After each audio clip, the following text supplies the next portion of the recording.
Vamos a ver cómo se calcula la indemnización de despido improcedente.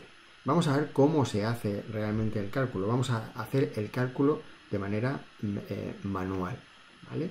Es muy sencillo. Es decir, nosotros tenemos el Estatuto de los Trabajadores, nos dice que son 33 días de salario por año de servicio trabajado y nos pone un máximo, nos dice que son 24 mensualidades, con lo cual, pues, hacer el cálculo es bastante sencillo. Cogemos los años que lleva el trabajador, los años de servicio que lleva el trabajador, lo multiplicamos por 33 y después lo multiplicamos por el salario. Lo único que tenemos que tener en cuenta es que ese cálculo de los años por 33 no puede salir más de 24 mensualidades. 24 mensualidades, si 24 lo multiplicamos por 30, cada mensualidad tiene 30 días, pues son 720 días. Entonces comprobamos eso, vemos si es mayor le aplicamos el límite y ya está, ¿vale?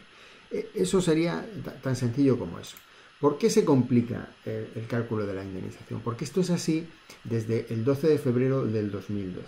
Que fue la fecha en que entró en vigor el Real Decreto Ley 3/2012 que cambió la indemnización del despido improcedente. Hasta entonces, el despido eran 45 días de salario por año trabajado con un máximo de 42 mensualidades. De tal manera que está calculada del mismo modo, la forma de operar era la misma, pero teníamos que multiplicar por 45 en lugar de 43 y teníamos que comprobar que el límite no excedía de las 42 mensualidades, que si multiplicamos por 30 son 1.260 días.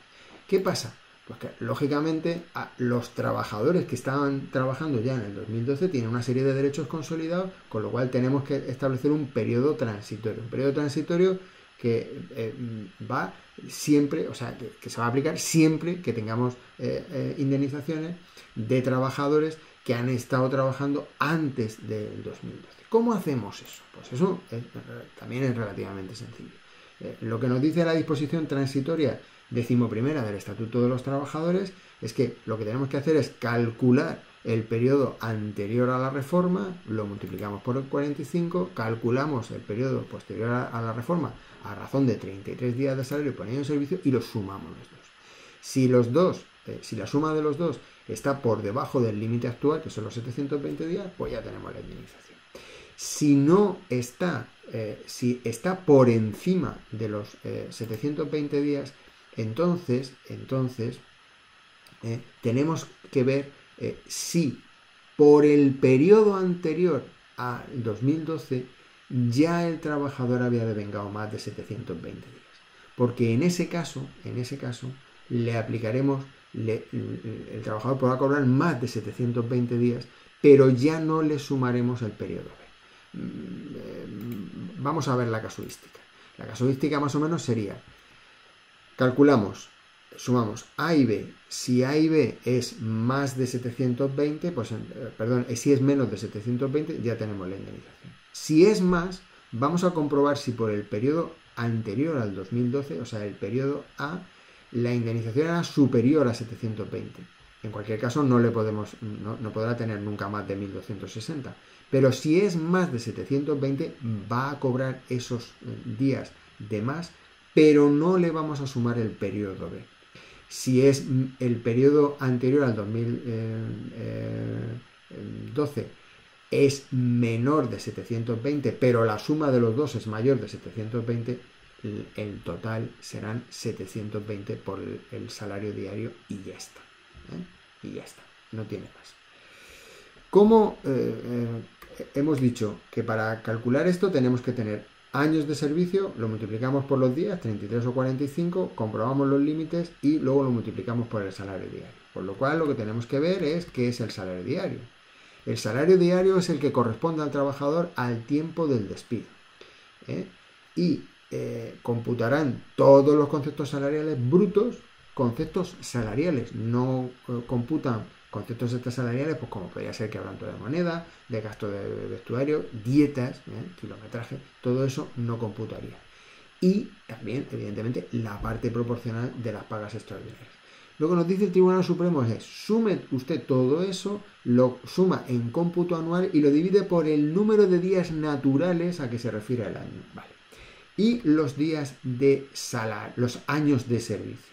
Claro, cuando alguien le pregunta en el estatuto, dice 33 días de salario por año de servicio. Cuando alguien le pregunta, ¿cuántos años tiene usted? Pues yo tengo 28, 32, 45, 58, ¿vale? La gente no dice, tengo 56 años, 8 meses y 8 días, ¿no? La gente, hasta que no llega la fecha de su cumpleaños, no tiene un año más, ¿eh? Lo cual nos quedaría una situación, pues más o menos nos quedaría una situación como esta de dientes de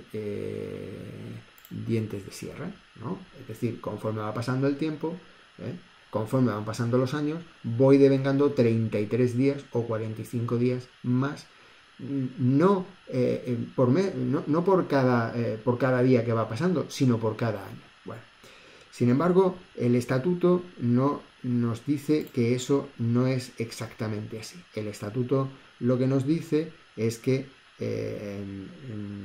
lo que vamos a hacer, dice el estatuto, es que se prorratean por meses los periodos inferiores de tiempo, los periodos inferiores al año. ¿Eso a qué nos va a obligar? Nos va a obligar a calcular, nos va a obligar a aprender a restar de fecha a fecha, ¿eh? Porque claro, lo que no podemos es meterlo en la calculadora o restar directamente y decir, pues este trabajador ha trabajado 8,33 años. No nos vale. Tenemos que saber cuántos años, cuántos meses y cuántos días para poder ajustar, prorratear por meses los periodos inferiores de tiempo al año. Esto sería algo así como si dijéramos aproximar por exceso o por defecto. Un alumno que ha sacado en un examen un 4,8, si lo aproximamos por exceso al primer entero, tendría un 5. Si ha sacado un 4,2 y lo aproximamos por defecto, tendría un 4. De tal manera que si aproximamos por exceso un alumno que tiene un 4,1, tendría un 5.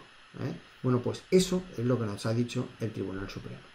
Aproxime usted por exceso todos los periodos inferiores de tiempo a un mes, de tal manera que un trabajador que lleva trabajando 8 meses y 7 días, en realidad le tenemos que computar 9 meses a efectos indemnizatorios. Por tanto, ¿qué tendremos que hacer para calcular las indemnizaciones? Aprender a restar fechas. Eso lo veremos en el siguiente vídeo.